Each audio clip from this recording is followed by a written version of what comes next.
Welcome back. પાટણના પાટીદાર સમાજ દ્વારા 26 અને 27 માર્ચે 2 દિવસીય હરિદ્વાર ટૂરનું આયોજન કરવામાં આવ્યું હતું. આ ટૂર દરમિયાન હરિદ્વારમાં શ્રીમદ ભાગવત કથાનું પણ આયોજન કરાયું હતું, જેમાં ઉત્તર પ્રદેશના રાજ્યપાલ આનંદીબેન પટેલે વિશેષ ઉપસ્થિતિ નોંધાવી હતી. તો કથા દરમિયાન આનંદીબેન પટેલે માતા પિતાને સંતાનોના ઉછેર અંગે મહત્વની ચેતવણી આપી હતી. આનંદીબેને કહ્યું કે વૃદ્ધાશ્રમોની સંખ્યા વધી રહી છે અને તે ચિંતાજનક બાબત છે. તેમણે વાલીઓને અપીલ કરી કે તેઓ પોતાના બાળકો પર ખાસ નજર રાખે.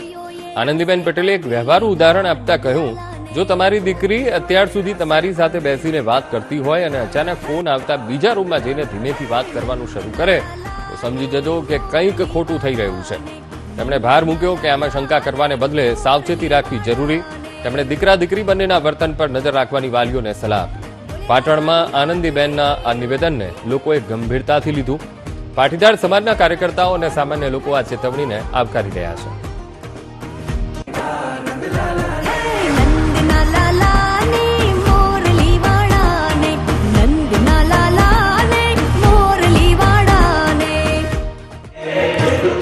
બહેને જે વાત કરી એ પ્રમાણે એનાથી પણ વિશેષ આપણે એવું જો કહેવું હોય તો માત્ર છોકરા છોકરી અથવા વિજાતીય સંબંધોની સાથે સાથે બાળકો પુત્ર હોય તો પુત્રનું પણ ધ્યાન રાખવું જોઈએ. કોની સાથે મેસેજ કરે છે, એના મિત્રો કેવા છે, ડ્રગ્સના રવાડે કે જે બધી ઘટનાઓ થઈ રહી છે તો એની અંદરથી બી કંટ્રોલ આવે.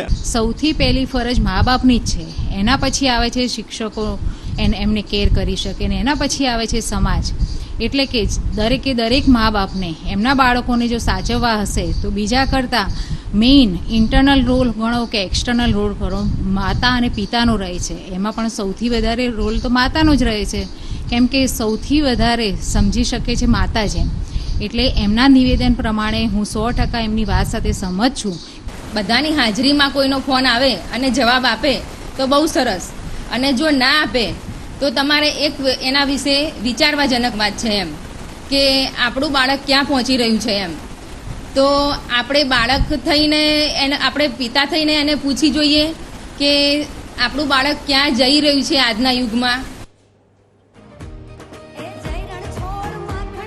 તો પાટણના પાટીદાર સમાજ દ્વારા 2 દિવસીય એટલે કે 26 અને 27 તારીખે હરિદ્વાર ટૂરનું આયોજન કર્યું હતું અને જેમાં શ્રીમદ ભાગવત કથાનું પણ આયોજન થયું હતું, જેમાં ઉત્તર પ્રદેશના રાજ્યપાલ આનંદીબેન પટેલ વિશેષ ઉપસ્થિત રહ્યા હતા. તથા દરમિયાન જે આનંદીબેન પટેલે માતા પિતાને સંતાનોના ઉછેર અંગે જે મહત્વની વાત કરી હતી તે ખૂબ સૂચક રહી હતી. આનંદીબેને એ કહ્યું કે વૃદ્ધાશ્રમોની સંખ્યા એ વધી રહી છે, જે સમાજ માટે પણ ખૂબ ચિંતાજનક બાબત છે. તેમણે વાલીઓને પણ અપીલ કરી કે પોતાના બાળકો પર ખાસ ધ્યાન રાખે.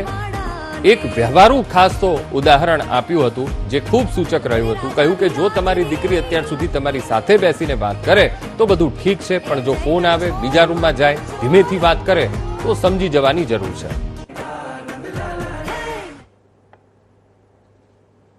જૂનાગઢના